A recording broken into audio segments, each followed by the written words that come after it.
What's up guys, my name is Lauren and welcome back to my channel. Today we are finally talking about our 2023 financial goals. Last year was kind of a weird year and we totally screwed up how we set our goals and how we did our budgeting, and so we learned a lot of lessons from that and we have adjusted our strategy this year. So I'm excited to talk to you about how we are setting our financial goals. Just to give you the short version, last year when I set our budget, I did our budget and our financial goals so they matched, and I was really aggressive with what I thought we could do. So I was budgeting off of like a projection of income, not like realistically what we probably were gonna make.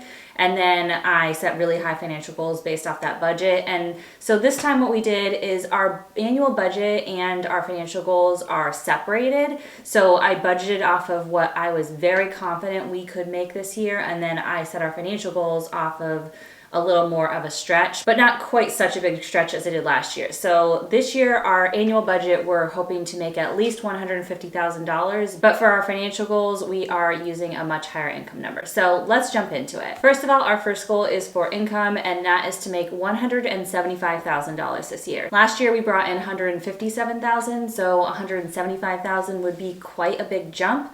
But I do think that there's a possibility, like it's in the realm of possibility and realistic for us. So I want to push us. I want to see if we can get there. Even if we can get close to there, if we don't quite hit it, I will be super excited. So $175,000 of income for the year between me and my husband. If you're new to my channel, by the way, just to give you the background on our family. So my husband and I have two daughters. One is 3 and one is 6 months old, and he works full time. I left my career as an attorney in 2021. So over a year and a half ago now, which is crazy. And I have my daughters full time and also do YouTube in any spare time I can find to try to bring in extra money. So that is how we bring in income. We technically are a 2-income household, but currently my husband is definitely the breadwinner. All right, so our next financial goal is to put at least 20 to 25% of our money towards financial goals. So our financial goals generally are debt payoff and investing. And so we want to put at least 20 to 25% of our income, gross income, so before taxes or anything comes out, to our financial goals. And last year we were able to fall in this range, and I really think we can do this again. Even if we don't hit our income goal, I think we can land in this range. So again, I'm really going to try to push and see what we can accomplish this year and get as close to that 25% as possible. But I like giving myself a little bit of wiggle room here because the income is something that might fluctuate, just to land in that range of 20 to 25%.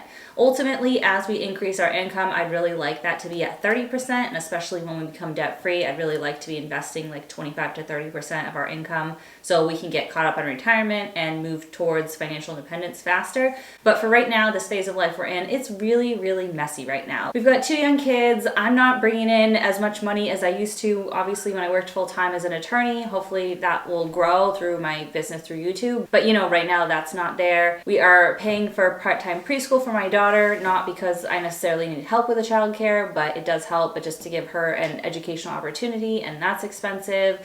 Inflation is going on. I'm honestly like a little bit concerned for people right now. Like, I am worried about how people are going to feed their families because it is crazy out there right now. Like, it is just groceries, just to feed your family, groceries and pay your utilities. And our property taxes went up a ridiculous amount this year. Like, it's just wild out there. So I feel fortunate that we're able to even set financial goals and keep making progress on our finances. Even if we just were able to only pay our bills and pay the minimums on everything, I would feel like that would be a big accomplishment right now. So I'm grateful that we're in a position where I think we'll be able to push even beyond that and make bigger progress this year. It is concerning. Like, it's just, I don't know how some people are surviving. So anyway, I hope you guys are doing okay. Let me know in the comments. Like, are you guys okay? I feel like a little bit worried for people because it's been a long time that inflation has just kept going up and up and up, and wages are just not keeping up. All right, so I told you our goal is to put 20 to 25% of our gross income towards our financial goals, which are investing and debt payoff. And one of our goals this year is to put an equal amount to debt payoff and investing. So in past years, sometimes we've prioritized debt more, sometimes we've prioritized investing more. But this year, I just want to go hard on both goals equally. And so we are trying to put the same amount to investing and debt payoff. So first I'll talk about debt payoff because it's just one debt, and then I'll talk about where we're gonna put our money for when we invest. So for debt payoff, we have one loan left on our debt-free journey. We've been paying off debt for 3 years. This is year 4 for us of our debt-free journey, and hopefully there's only a couple years left, and we're just gonna see how far we can get this year. But my goal for this year is to put $20,000 towards debt payoff. So our last debt on our debt-free journey is my husband's student loan, and it has a balance of around $75,000 left. It's a little more at the time I'm filming this video, but 75,000, like 300 or something like that. So we are not going to get it paid off this year likely, but I do want to try to put at least $20,000 towards it. And in our budget, like if we hit the low end of the income, we're going to put more like 10,000. So if we can be somewhere between 10 and 20,000 for the year, like I'll be pretty happy with that, but I would be extremely happy if we could end the year having put $20,000 towards this loan. Next, for investing, like I said, we're trying to put an equal amount to debt investing, so we're also trying to put $20,000 towards investing, and that's going to be broken up into 3 different accounts. So the first account we're going to be investing in every single month, every single paycheck actually, is my husband's 401k. We have an automatic deduction from his 401k for $300, and so if we just keep that for the entire year, he will invest $7,800 in his 401k, and that will also allow him to maximize the employer match that he's getting. That $7,800 does not count the employer match that my husband gets for investing in his 401k, but $7,800 that we put into his 401k for 2023. So that's the first goal. The second goal is to invest in my Roth IRA, and again, here we're trying to put an equal amount into my husband's retirement and my retirement. In past years, we put a lot more to my husband's retirement accounts and not so much to mine, and we are trying to be more balanced this year. So we are also trying to put $7,800 towards my Roth IRA. Now you may be thinking, well, the Roth IRA limit is $6,500 for 2023. How are you going to put $7,800? And the reason why this will work for me is because I have not yet maxed out my 2022 Roth IRA, so I have about $3,000 left to fund that. So I'm going to put as much as I can into my 2022 Roth IRA until tax day of this year, April 15th, or it might be like 16th or 17th. Sometimes it gets pushed a little bit for the weekend or whatever. But mid-April is when I have to fund my 2022 Roth IRA, so I'm going to put as much as I can in there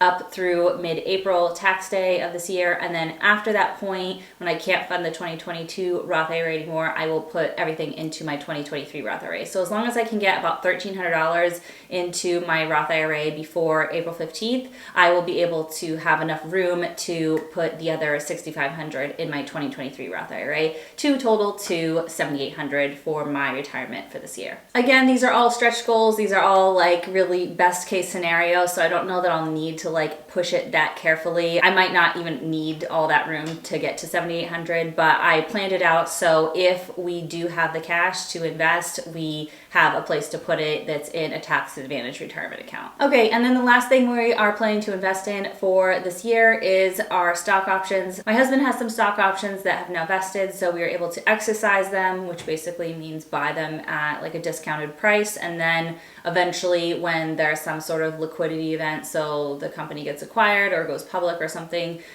the price for those shares will hopefully be much, much higher than we purchased them for, and at that point we can decide to cash out or hold them. But anyway, we want to exercise these stock options because they are part of our long-term investing strategy for retirement, and so we want to exercise all the options that have vested, and so we are going to put $4,400 towards those stock options this year. And that gets us to a total of $20,000. So $7,800 to each my and my husband's retirement accounts and $4,400 in stock options, totals to $20,000. So those are all of our financial goals for the year. I am excited to see what we can accomplish. These are kind of stretch goals, a little bit more on the aggressive side, but we didn't make the mistake this year that we did last year of budgeting off of these aggressive goals, especially of what we're going to make for income. So I feel really good about setting more aggressive goals. I like setting aggressive goals because I feel like it pushes you. Even if you don't hit the goal, I feel like stretching yourself to that goal makes you push a little bit harder. So we'll see what we can do this year. I'm really excited to see how everything turns out. Have you guys set any financial goals for 2023? Comment below and let me know what you're trying to accomplish this year. I love talking to you guys in the comments and hearing where you're at in your own